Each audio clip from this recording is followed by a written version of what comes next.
My mum's voice cracked across the table. "You've always been a burden. Money doesn't change that." And I just sat there, staring at the $250K wire receipt I'd sent them 2 days earlier. My name is Alara. I'm 29. And in that moment, I felt like every childhood scar had been ripped open again. I had spent my entire life trying to prove I wasn't the useless daughter they painted me to be. I worked nights, skipped vacations, starved my own dreams just to make theirs easier. Yet no matter what I did, I was still the girl they whispered about, the one they rolled their eyes at, the one they said was never enough. When foreclosure loomed over their heads, when the house that was supposed to be our family's legacy was about to be ripped from under them, I didn't hesitate. I drained my savings, sold my car, and transferred $250,000 to save them. I thought, stupidly, that maybe this time they'd look at me differently. Maybe this time I wouldn't just be the extra mouth to feed, the disappointment at the table, the daughter they never bragged about. I thought the money would buy me a seat at the family I'd been clawing my way into my whole life. But watching them that night, with my father sipping his wine like a king, my mother smirking as if she had built this empire herself, I realized my mistake. Love had never been part of the equation. They didn't see my sacrifice. They only saw what they thought they were owed. To them, my $250,000 wasn't a gift. It was proof that I would always bend, always give, always beg. And still, the word burned through me, burden. As though all my late nights, all my hustling, all my sacrifices meant nothing. As though I wasn't the reason they were sitting in their comfortable chairs, pretending they hadn't been weeks away from losing everything. I went to my room that night, clutching the receipt like it was the only proof I existed. I told myself, maybe they were stressed, maybe they didn't mean it. But then I heard them through the thin walls, their laughter rising like knives in the dark. My mother's voice, sharp as glass. She was a mistake we can't return. Useful for once, but still a mistake. And my father chuckled like it was the funniest thing he'd ever heard. That was the moment something inside me broke, not from weakness, but from clarity. They would never see me as anything but the burden. And I realized, maybe it was time to show them what a burden does when it finally stops carrying everyone else. I used to think money was something you earned to build a life, to give yourself choices. But for me it became proof. Proof that I wasn't useless. Proof that I wasn't just the shadow daughter who lived in the margins of family photos. When the bank notices came, when foreclosure was painted across their faces in the form of sleepless eyes and unpaid bills, I told myself this was my chance. I worked 3 jobs for years, bartending until dawn, tutoring kids after my own long days, pouring coffee for strangers with a smile even when my bones ached. Every dollar that went into my savings was a dollar stolen from my own future. Trips I never took, clothes I never bought, dreams I never allowed myself to chase, because maybe one day they'd see me as worthy. The irony was brutal. While I was skipping meals and riding buses to save gas money, my parents were bleeding. Their accounts dry with reckless abandon. My father's obsession with cards, poker nights that ended with losses he brushed off as bad luck. My mother's compulsive spending, designer bags she couldn't afford, hosting parties to impress, neighbours who didn't even care. And all the while they smiled at my brother, their golden boy, their pride. He could crash cars, drop out of programmes, walk in late with lipstick on his collar, and still he was the heir to their affection. I sent the wire transfer in silence, my chest heavy but hopeful. I didn't want repayment. I wanted acknowledgement. A thank you. A moment where my mother would look at me and say, "You saved us." Instead, the very next weekend, they threw a party. The living room was dressed in laughter and wine glasses. My parents beamed, their friends congratulating them for weathering the storm. And then, the dagger. My brother raised his glass smirking as one guest said, "You've always been the responsible one, saving the family house." He didn't correct them. My parents didn't either. They clinked their glasses, soaking, up the praise while I stood in the corner with a paper plate in my hand, invisible in my own sacrifice. I waited for someone to mention me, waited for a single glance that said, "We know what you did." But the night grew louder, and my name was never spoken. I wasn't the savior. I wasn't even present in their story. My $250,000 had been washed clean, replaced by the myth of the son who never lifted a finger, but somehow carried the crown. As the music swelled and laughter filled the house I had saved, I felt smaller than I ever had. That night, pressed against the wall with my untouched drink, I realized something more painful than being called a burden. My sacrifice hadn't just been ignored, it had erased me. It was almost impressive, the way my parents could twist reality until it strangled me. In their version of the story, my brother was the saviour, my mother was the devoted homemaker, my father the steady provider who had held things together. And me? I wasn't a daughter. I was the help. The quiet one in the corner. Always. Ready to step in when something broke, when someone needed a favour, when there was money missing that no one wanted to talk about. At family gatherings, it became a running joke. My aunts would pat my arm and whisper, "You're such a good girl, always helping your parents out," as though I were a maid in the house I'd saved. My cousins laughed behind their glasses of wine, calling me the charity case, the one who could never get it together. And my brother, always the star of the show, would smirk at me like he knew the secret punchline. One night, after too many drinks, he cornered me in the kitchen. "You think money buys love, Alara?" he sneered, his breath sour with whiskey. "You're pathetic. Maybe stop being so desperate and they'll respect you." The words hit harder than any slap, not because they were cruel, but because he believed them. Because he knew my sacrifice. And still, he wore my crown without shame. I started keeping everything. Every receipt, every bank transfer, every email, every text. I wasn't sure what I was building, but something inside me whispered, "Keep proof." Because one day they'll try to erase you completely. One day the truth will matter. But at night, when the house was quiet, my chest cracked with the question I couldn't silence. Why? Why would parents create a villain out of the only child who saved them? Why was it so easy to call me a burden when my entire life had been about lightening their load? The answer came like a punch at Sunday dinner. My father cleared his throat, pride swelling in his chest. My mother smiled as though she had just pulled off the performance of her life. "We've made a decision," my father said, his voice carrying through the table. "To secure the family's future, the house is being put in your brother's name." The room erupted in congratulations, clapping, glasses raised, and I sat frozen, my fork trembling in my hand. In one sentence, they had erased me. My $250,000 didn't exist. My years of sacrifice didn't exist. All of it had been swallowed by the myth they preferred, the myth where I was never more than a servant to the family throne. And in that moment, something inside me shifted from heartbreak. To fire rock bottom isn't always loud. Sometimes it's a whisper that settles in your chest and tells you there's nothing left to lose. For me, it came the night after they announced the house transfer. I sat in my childhood bedroom, the same faded wallpaper, the same creaking bed, except now it felt more like a cage than a home. My body shook with grief, but the tears wouldn't come anymore. I was emptied out, hollow, staring at the walls like maybe they'd finally tell me why my existence was such a crime to the people who gave me life. The next morning, I tried. I stood in front of my parents, my hands trembling, my voice soft, but steady. "How could you?" I asked. "I gave you everything I had. I saved this house. I kept you afloat, and you erased me like I was nothing." My mother's lips curled. My father chuckled. And then, like knives, the words I'll never forget. "You should be grateful we even let you sit at this table." The laugh that followed was worse than the sentence. Because it wasn't just dismissal, it was a declaration. I wasn't family. I was tolerated, allowed, a burden they dressed up as charity. The rage that rose inside me was volcanic.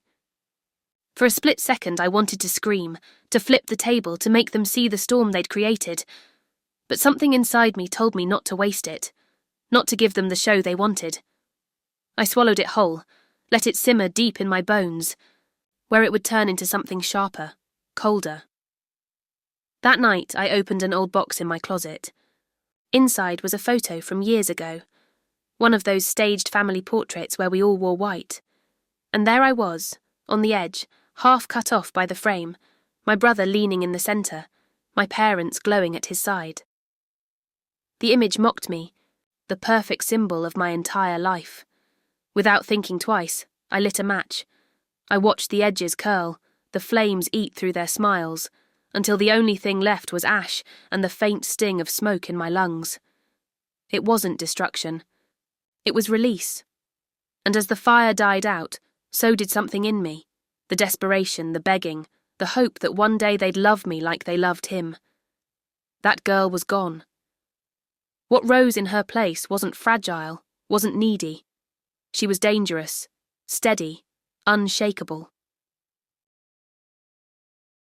I lay down that night with one truth pressed against my chest, my whisper slicing through the silence. If I'm a burden, let me show you the weight of truth. The next phase of my life unfolded not with shouting, but with silence. Silence became my armor, my disguise, my strategy. While my parents paraded their arrogance in front of the world, I slipped into offices, signed papers, and collected truths like ammunition. I met with lawyers first. I wanted to know exactly where I stood, where my $250,000 had gone, how the IAZEL house truly sat on paper. The lawyer's eyebrows lifted when he pulled the records. My name, of course, was nowhere, but the wire transfer was undeniable, proof etched in black and white that I had saved them once, and they had erased me. He explained their mortgage terms, the clauses they had ignored, the reckless loans they had piled on top of the house like bricks waiting to collapse. By the time I walked out of his office, my hands trembled with fury, but my face was calm. Combed through property records like a detective searching for cracks in a crime scene. Every unpaid bill, every extension, every note of delinquency, I gathered them all. I realised with cold clarity that while they were bragging about stability, foreclosure wasn't gone, it was circling again, hungry and patient. They were too arrogant to see it, too wrapped up in their illusions to notice the ground sinking beneath their feet. Meanwhile, I built myself stronger. I poured my energy into work, into investments I had once been too afraid to risk. My bank account, though smaller than before, began to grow again, this time untouched by their hands. Every dollar felt like a step closer to freedom, to independence, to something they could never claim. And yet, every family gathering was its own battlefield. My parents smiled, told stories of how we rebuilt everything ourselves, basked in admiration as if they were wise, disciplined guardians of fortune. They paraded my brother in front of friends like a prince. And me, always in the corner, always the ghost at the party. I became the uninvited guest in my own story, the one people forgot until they needed plates cleared or errands run. But I stopped flinching. I stopped begging. I watched, I waited, and every cruel joke, every dismissive smirk became another nail in the coffin I was quietly constructing. The breaking point came at yet another dinner party. Wine flowed, laughter filled the air, and my mother stood to make her grand announcement. "We've decided," she said proudly, "to sell the house. The market is high, and we'll walk away with more than we ever dreamed. A true success story for this family." Glasses clinked, guests applauded. My brother smirked in the glow of their lies. But I just sat there, still, my heart steady. Because, unlike everyone else in that room, I already knew the truth. The house wasn't their golden ticket. It was a ticking time bomb. Foreclosure was already creeping back to their doorstep, and the profit they bragged about was nothing more than smoke about to vanish, and I was the only one ready to strike the match.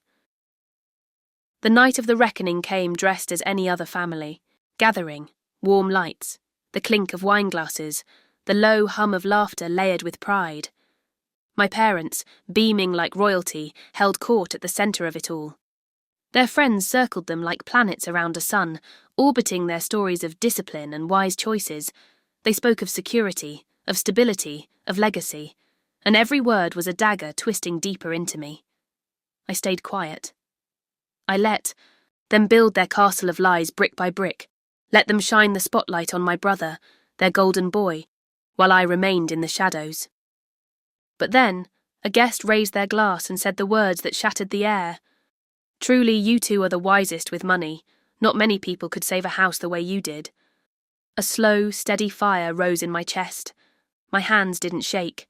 My pulse didn't race. I stood with the kind of calm that only comes when rage has hardened into something sharper. Actually, I said, my voice cutting through the room, they didn't save the house. I did. The room fell silent, laughter snuffed out in an instant. I reached into my bag and pulled out the folder I had carried for months. One by one, I laid the evidence on the table like playing cards in a final hand. The $250,000 wire receipt, the foreclosure notices, signed and stamped, the unpaid bills stacked like bricks of shame. Gasps rippled around the room, my parents' faces drained of colour, their smiles cracking like glass under pressure. My father stammered something about helping hands. My mother tried to laugh it off. She's exaggerating. But her voice trembled. I didn't raise my voice. I didn't need to. I wasn't your burden, I said, each word steady, sharp as a scalpel. I was your lifeline, and you cut the rope yourself. The silence was heavier than any scream. My brother's smirk evaporated. Friends shifted uncomfortably, eyes darting between the lies they had believed and the truth laid bare in ink and signatures. My parents tried again, desperate now, their words slipping on the polished floor like spilled wine. But I had saved the final card for last. I slid a paper across the table, the notice no one could deny. You're not selling this house for a profit, I said calmly. You're days away from losing it again. The foreclosure process has already started. The room gasped as though the air had been ripped from it. My parents froze, their empire crumbling in a single sentence. The myth they had built collapsed around them, leaving only the truth, and the silence of a daughter they had spent a lifetime trying to erase. And in that silence, I finally felt seen. Fallout has a way of arriving quietly at first, then swallowing everything whole. In the weeks after that night, my parents' kingdom of lies unravelled thread by thread. My siblings, once smug in their favouritism, started backing away. They didn't want to be tied to the shame, to the whispers now following our family name, like shadows. Friends who had once packed our living room for dinner parties stopped answering calls, stopped dropping by. The house, once loud with false laughter, stood hollow and cold, their reputations shattered faster than I expected. The whispers spread. They weren't wise. They were reckless. They didn't save their house, their daughter did, and now they've lost even that. My mother, once the queen of appearances, avoided the grocery store. My father, once puffed up at poker tables, found no one willing to sit across from him. The legacy they bragged about was gone, and all that remained was rot. Meanwhile, my life bloomed in their absence. With my energy no longer chained to their survival, I poured myself into work. A promotion came, new projects, new clients. My name began to mean something outside of their shadow. I built a circle of people who saw me, not as a wallet, not as a burden, but as someone worth knowing. The laughter in my life now was real, unforced, untainted by cruelty. For the first time, I wasn't chasing their love. I was living without it, but they were spiralling. The credit they had destroyed followed them everywhere. No loans approved, no cards renewed. The friends they once entertained wanted nothing to do with them. Their marriage fractured under the weight of blame. Every fight echoed through the walls of the house they were about to lose forever. And then came the day I knew would arrive. A knock at my door. My mother, her pride burned down to ash, eyes hollow. My father behind her, shoulders bent, a shadow of the man who once told me I should be grateful to sit at their table. Their voices trembled when they spoke the words. Please, could buy back the house for us. You're the only one who can. I stared at them, their desperation thick in the air, their arrogance finally stripped away. I didn't yell. I didn't gloat. My silence was colder than any rejection. My eyes told them what my mouth didn't need to. The moment stretched, heavy, final. And then I spoke, my voice low, steady, the blade of truth slicing the air. The burden you threw away is the only one who can carry you now, and I'm done lifting. They called me a burden. That word used to hollow me out, but now it echoed like a reminder of how wrong they had been. Burdens don't build houses. Burdens don't save families from foreclosure. Burdens don't sacrifice their futures to rescue legacies. No, those were not the acts of a burden. Those were the acts of someone who loved too deeply and was punished for it. I stopped standing in their shadow and began building a world of my own. I bought a place that felt like mine from the ground up, small but warm, with light spilling through windows that didn't carry the weight of judgment. Its walls carried laughter, real laughter, from friends who had become my chosen family. People who saw me not as desperate or disposable, but as someone worth celebrating. The silence in that home was not suffocating, it was peace. Meanwhile, my parents' world crumbled into something unrecognisable. The grand house they had once flaunted slipped from their hands for the last time, repossessed, swallowed by the very debts they had ignored. They moved into a small rental on the edge of town, curtains drawn, whispers following them wherever they went. Their friends were gone, their reputation in ashes. At gatherings, people spoke their names in lowered tones, always circling back to what they had lost, and the daughter they had thrown away. I didn't gloat. I didn't rub salt into their wounds. I simply detached, because revenge wasn't the fire in their destruction, it was the calm in my freedom. My success wasn't measured in their downfall, but in the life I carved without their weight on my shoulders. For the first time, my happiness wasn't conditional on anyone else. And still, at night, the memory of that word returned. Burden. The word they'd hurled like a weapon. But now it didn't cut. It reminded me of the exact moment I was reborn. The day they called me a burden was the day I learned to stop carrying them. And for once in my life, I wasn't heavy, I was free.